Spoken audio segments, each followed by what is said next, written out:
let's switch gears real quick, Yep, right? So yep, yep. let's get back on your coaching, right? Okay. And I want to tie that into mentoring, right? Okay. And the effects that positive coaching can have on these young men, regardless if they make it to the next level or not, For right? sure. I tell people all the time that some of my best role models, my best mentors were my coaches, Mm-hmm. like 100%, like 100%. Um, is is it a way that you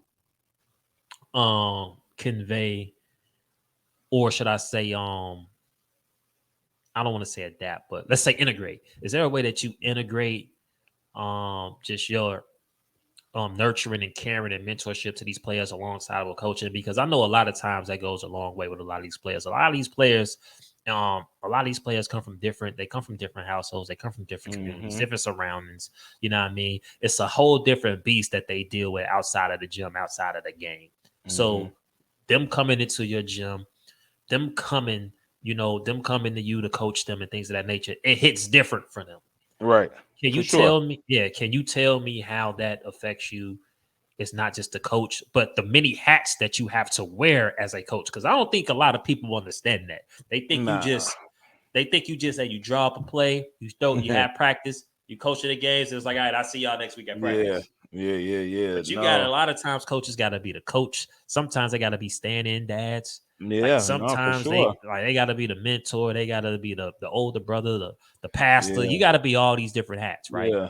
No. For sure. And I think that's a good question. I think luckily for me, it's fairly easy because it's kind of like what you see is what you get. So I'm always the same way every time. Whether I'm dealing with a 10-year-old, a 20-year-old, it's just maybe a little less cursing or whatever the case. But it's Right. like I'm the same type of person. So that's easy for me, the mentorship, the coaching stuff. It all rolls into the same. It all rolls into the same stuff. So for me, like I said, I'm gonna be honest. I'm gonna give you the best thing to guide you on the field, off the field, on the court, off the court, whatever, right? In the hallways, that type of stuff. Real quick, I'll say, kid I had at Marion, Julius, he didn't want to hoop no more.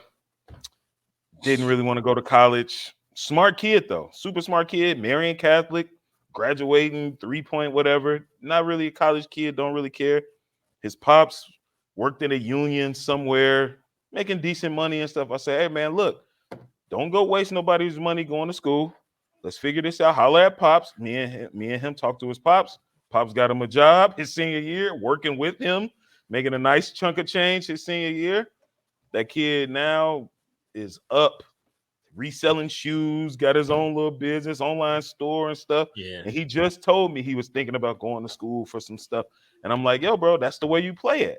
You know what I mean? That's how you play it until you figure out what you want to do. Because I tell my kids this all the time too. Like, look, I'm gonna mess with you regardless, bro. Like, we cool regardless. You don't gotta hoop to be cool with me. You Right. know what I Right. mean? Like, you got my number, hit me. It's nothing. So you got to be like that type of person with people, right? And it's about whether I'm in the hallways, whether I'm, like I said, wherever you catch me at, I'm the same way. If you need to holler at me, holler at me. If it's something I could do, I'll do it. If it's something I can't do, I'm gonna say I can't do it. Let me put you in contact with somebody I know that might be able to do it. Hmm. And then it's like really that's the piece. And I'm not too cool for a lot of shit. You know what I mean? Let me not keep cursing on your stuff. I feel what you mean. Yeah, but I'm not cool. I'm not too cool, right? So if I don't know something, I'll ask.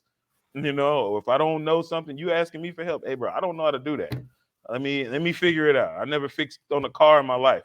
Let me call my boy and figure it out for All both right, of we us. need to get you done. Yeah. So because it's like you just got to be. It's that honesty piece, transparent. And it's like that's what they respect.